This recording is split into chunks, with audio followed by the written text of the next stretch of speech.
আসসালামু আলাইকুম। প্রিয় দর্শক, অন্য মঞ্চের আলাপচারিতায় আপনাদের সকলকে আমন্ত্রণ জানাই। আসসালামু আলাইকুম রহমতুল্লাহি ওবরাকাতুহ। সম্মানিত দর্শক, অবস্থা দৃষ্টি মনে হচ্ছে জাতিসংঘ ডক্টর মোহাম্মদ ইউনূস সরকারের সঙ্গে রীতিমতো বেইমানি শুরু করেছে। সাম্প্রতিক সময় তারা তাদের বিভিন্ন যে সংস্থা রয়েছে এবং তাদের যে সকল আন্তর্জাতিক প্রেশার গ্রুপ রয়েছে, সে সকল প্রেশার গ্রুপ দিয়ে সরকারের উপর যে সকল চাপ তারা তৈরি করছেন, এটি একেবারে আমরা আশাই করিনি। দ্বিতীয়ত, তারা প্রকাশ্যে এবং আকার ইঙ্গিতে পর্দার অন্তরালে আওয়ামী লীগকে রাজনীতিতে ফিরিয়ে আনার জন্য, ক্ষমতায় বসানোর জন্য এবং আওয়ামী লীগের যারা দোষী রয়েছে তাদেরকে নানাভাবে দেশে এবং দেশের বাইরে সাহায্য এবং সহযোগিতা করার জন্য যে সকল কর্মকাণ্ড করছে, তা এক কথায় ডক্টর মোহাম্মদ ইউনূসের সঙ্গে বা তার সরকারের সঙ্গে মারাত্মক বেইমানি, মারাত্মক অসহযোগিতা। কীভাবে সে বিষয় নিয়ে আলোচনা করব। আমরা যারা প্রথম থেকে বলে আসছিলাম যে ডক্টর মোহাম্মদ ইউনূসের আগমন, এটার পেছনে একটা ম্যাটিকুলাস ডিজাইন, যেটা ডক্টর মোহাম্মদ ইউনূস নিজে বলেছেন। এটার পেছনে মাস্টার মাইন্ড আছে, একাধিক মাস্টার মাইন্ড। এরকম কয়েকজন মাস্টার মাইন্ড সম্পর্কে ডক্টর মোহাম্মদ ইউনূস নিজে বলেছেন এবং আন্তর্জাতিক অঙ্গন দ্বারা তাদেরকে উনি তাদেরকে পরিচয় করে দিয়েছেন। আওয়ামী লীগ সরকার পতনের পেছনে দেশি এবং বিদেশি বিভিন্ন চক্রান্ত রয়েছে, এটা রীতিমতো ওপেন সিক্রেট। আমরা দেশের ভিতরে থেকে টুকটাক বলছি এবং দেশের বাইরে থেকে আরও উলঙ্গভাবে বিভিন্ন মানুষ বলার চেষ্টা করছেন। এখানে সেই যে আন্তর্জাতিক খেলোয়াড় জর্জ সরোজ, যিনি মার্কিন ডিপ স্টেটের পক্ষে বিভিন্ন দেশের সরকার পরিবর্তনের জন্য বিনিয়োগ করেন, তারপর সেই সরকারের পতন হলে যারা ক্ষমতা আসে তাদের কাছ থেকে সেই জগৎ শেঠের মতো কয়েকশো গুণ অর্থ আদায় করেন। তো বাংলাদেশ এরকম জর্জ সরোজের বিনিয়োগ ছিল, এই কথা সবাই সমালোচনা করছেন। বিশেষ করে তার ছেলে যখন বাংলাদেশে এলো এবং ডক্টর মোহাম্মদ ইউনূসের সঙ্গে দেখা করলেন, তখন আমরা ধরে নিলাম যে ডাল মে কুছ কালা হয়। ডক্টর মোহাম্মদ ইউনূসের সরকারের সঙ্গে ইউরোপীয় ইউনিয়ন, পশ্চিমের বিভিন্ন শক্তিবর্গ, বিভিন্ন এনজিও, দাতা সংস্থা, বিশ্ব ব্যাংক, IMF, তারপর আমেরিকার বিভিন্ন থিঙ্ক ট্যাঙ্ক থেকে শুরু করে ক্লিন্টন পরিবার, বিল ক্লিন্টন পরিবার, তার সঙ্গে সঙ্গে জো বাইডেন প্রশাসন, সবাই তাকে সহযোগিতা করেছেন। এটা আমরা বিশ্বাস করেছি, আর আগামীতে করবেন আমাদের এই ভরসা ছিল। এবং আমরা তো জানি যে জাতিসংঘ বলতেই আমেরিকার একটি অঙ্গ সংগঠন। আমেরিকা যা চায় জাতিসংঘ তাই করে, জাতিসংঘ যা করে তা বলতে আমেরিকারই কাজ। কোনো একটা দেশের যুদ্ধ বাঁধাতে হলে সেখানে জাতিসংঘ দিয়ে, জাতিসংঘের নিরাপত্তা পরিষদ দিয়ে, সাধারণ পরিষদ দিয়ে, জাতিসংঘের যে মানবাধিকার কমিশন সেটা দিয়ে, এরপর জাতিসংঘের অন্যান্য যে সকল প্রতিষ্ঠান রয়েছে, যারা সেই যেমন UNHCR, তারপর মার্কিন যুক্তরাষ্ট্র এবং জাতিসংঘের যে সকল আর্থিক প্রতিষ্ঠান রয়েছে, সেগুলো দিয়ে তারা বিভিন্ন দেশে নানা রকম কর্মকাণ্ড চালায়। তো ডক্টর মোহাম্মদ ইউনূস ক্ষমতা আসার পর আমরা এরকম অনেকগুলো প্রতিষ্ঠানের অসাধারণ কতগুলো তৎপরতা দেখতে পেলাম। বিশ্ব ব্যাংক খুবই ইতিবাচক মনোভাব দেখালো 2024 সনের সেই প্রথম 3 মাস 4 মাস। IMF এতটা কোঅপারেটিভ হলো সেই 2024 সনের প্রথম 3 মাস। অবস্থা দৃষ্টে মনে হলো যে IMF যে আওয়ামী লীগ জমানাতে যে ঋণগুলো দেওয়ার ব্যাপারে প্রতিশ্রুত ছিল এবং সেখানে প্রায় 3টি ঋণের কিস্তি তারা ছাড় করেছিল, ডক্টর মোহাম্মদ ইউনূসের জমানাতে তারা ইমিডিয়েটলি সমস্ত কিস্তিগুলো শুধু দেবেই না, আরও নতুন হয়তো 10 বা 15 বিলিয়ন ডলার তারা দিতে পারে। আর বিশ্বব্যাংক হয়তো 40-45 বিলিয়ন ডলার দেবে, চায়না থেকে 100 বিলিয়ন ডলার পাওয়া যাবে, ইত্যাদি ইত্যাদি মিলিয়ে আমরা প্রায় 200 বিলিয়ন ডলারের দেশি বিদেশি সাহায্য, গ্র্যান্ট, ঋণ এগুলোকে আশা করেছিলাম।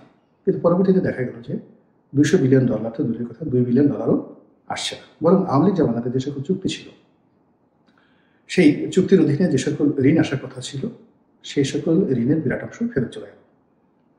যে সকল সাহায্য এবং ভর্তুকি হিসেবে অর্থ বরাদ্দ ছিল বিভিন্ন আন্তর্জাতিক সংস্থার, প্রকল্প বাস্তবায়নে ধীরগতির কারণে সে সকল অর্থ চলে গেল এবং এটা 2025 সাল থেকে এই গজব শুরু হয়ে গেল।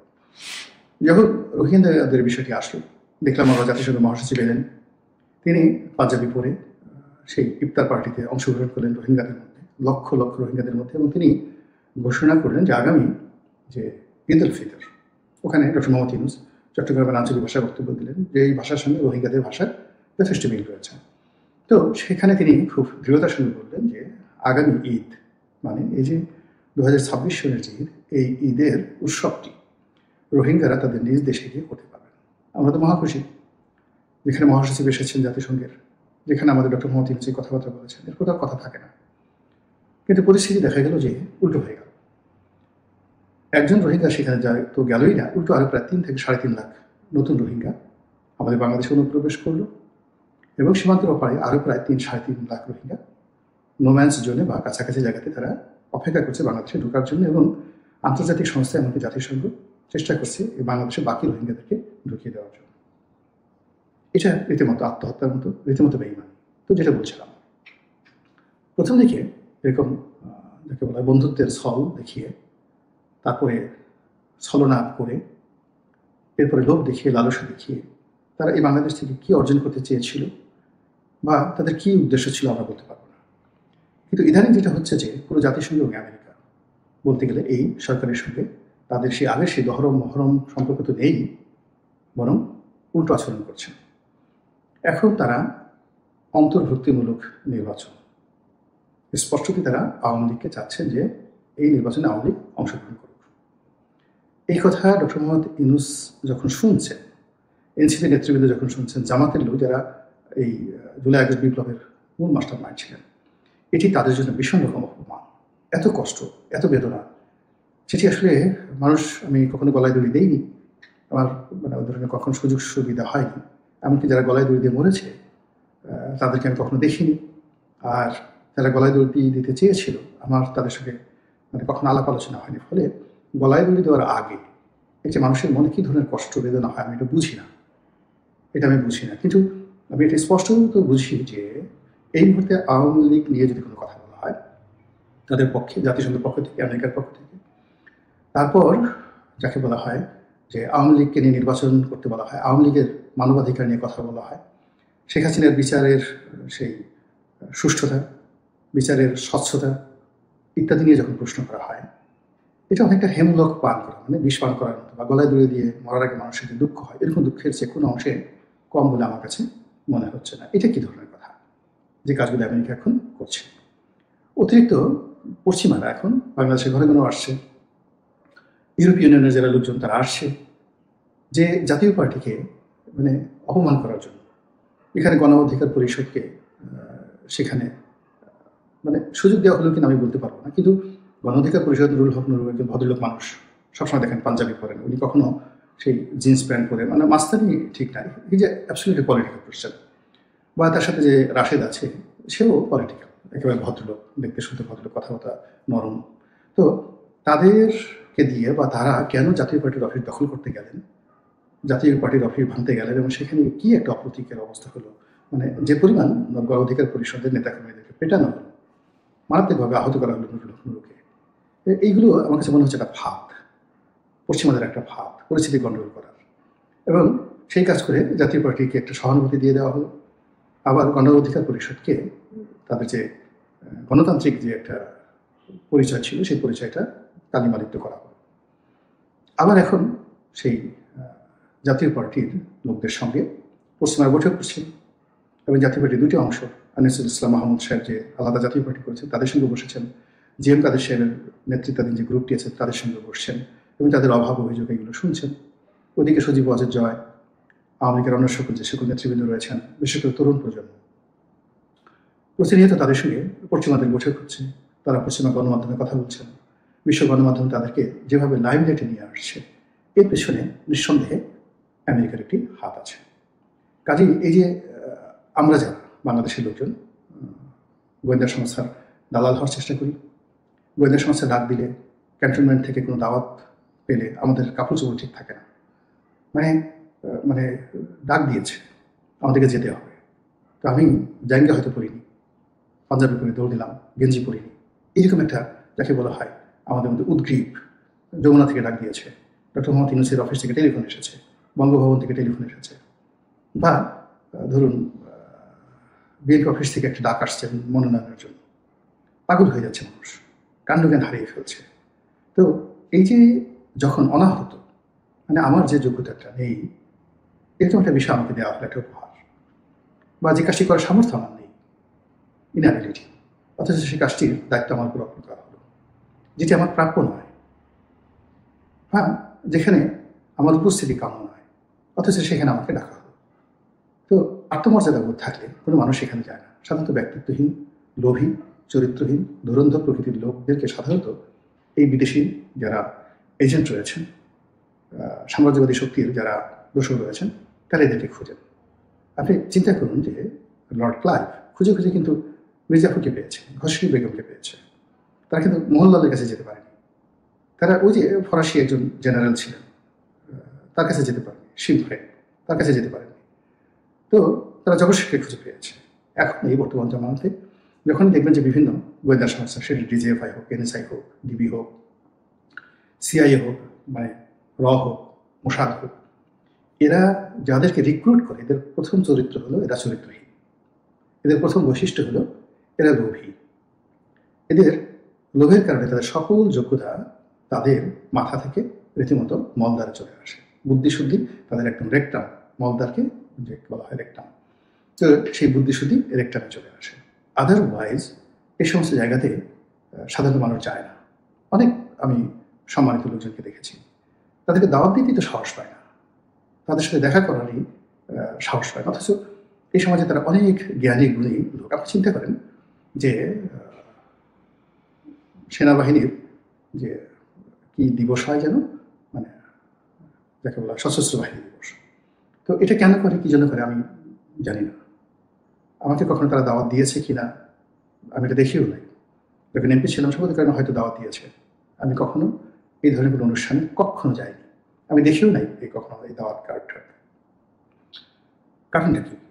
কারণটা হলো যে ওখানে যারা যান আমি তাদেরকে দেখেছি, আর যারা যান না তাদেরকে দেখেছি। আচ্ছা বলেন তো, প্রফেসর এমেরিটাস সিরাজুল ইসলাম চৌধুরী, তাকে কি কখনো এরকম সেনাকুঞ্জের কোনো অনুষ্ঠানে সশস্ত্র বাহিনী দিবসে সসম্মানে যেতে দেখেছেন?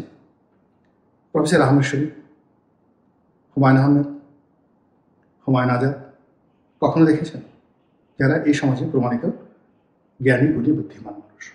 আচ্ছা, রাজনীতিবিদদের মধ্যে আপনি কখনো কি বদরুদ্দিন ওমর সাহেবদের মতো মানুষ যারা আছেন, যাদের ব্যক্তিত্ব আছে, লোক কখনো তাদেরকে তাড়া করেনি, তাদেরকে কখনো এই ধরনের অনুষ্ঠানে দেখেছেন? কখনো দেখেন? আপনি কাদেরকে সেখানে যেতে দেখেন? কারা যায়? এর মধ্যেই আপনি বুঝতে পারবেন যে ক্ষমতাধর লোকজন সবসময় পছন্দ করে এরকম একটি বাহন যার উপর নিরাপদে চড়ে বসা যায়। তো সেই দিক থেকে মানে সকল যাকে বলা হয় পৃথিবীর মানে সকল এজেন্সি, সকল সাম্রাজ্যবাদী শক্তি, তাদের সবার যে গডফাদার সেটা হলো জাতিসংঘ। তো কাজে সেই জাতিসংঘ যদি আপনাকে রিক্রুট করে, যেদিন আপনাকে রিক্রুট করবে, ফেভার করবে, সেদিন থেকে ধরে নেবেন যে আপনি রং পথে আছেন, ভুল পথে আছেন। আপনি রাজনীতি করবেন, রাজনীতির পথে থাকবেন, জনগণ আপনার প্রাণ শক্তি। 2 নম্বর হলো যে এই ধরনের আন্তর্জাতিক সংস্থাগুলো কেনা যায়, তারা ঘুষ খায়। অবাক করার ব্যাপার হলো আমাদের তহসিলদাররা যে ঘুষ খায়, আমাদের কাস্টমসের ইন্সপেক্টর বা সুপাররা যে ঘুষ খায়, তার চাইতেও নিকৃষ্ট জঘন্যভাবে কিন্তু সেই IMF, বিশ্বব্যাংক, তারপর জায়গা, এরপর আপনার জাতিসংঘ, এখানে ঘুষ লেনদেন হয়, মারাত্মকভাবে ঘুষ লেনদেন হয়। তো এই জাতিসংঘে যারা লোকজন যে কারণে শেখ হাসিনার বিরুদ্ধে ছিলেন, যে কারণে তারা আওয়ামী লীগের বিরুদ্ধে ছিলেন, সেই একই কারণে আবার হয়তো আওয়ামী লীগের পক্ষে চলে গেছেন। যে কারণে তারা ডক্টর মোহাম্মদ ইউনূসকে রিক্রুট করেছিলেন বা পছন্দ করেছিলেন বা ফেভার করেছিলেন, হয়তো একই কারণে তারা আবার চোখ উল্টিয়ে ফেলেছেন। কিন্তু ঘটনা যাই হোক না কেন, এখন আমাদের দেশ তো জাতিসংঘ নির্ভর হয়ে পড়েছে, আমেরিকা নির্ভর হয়ে পড়েছে।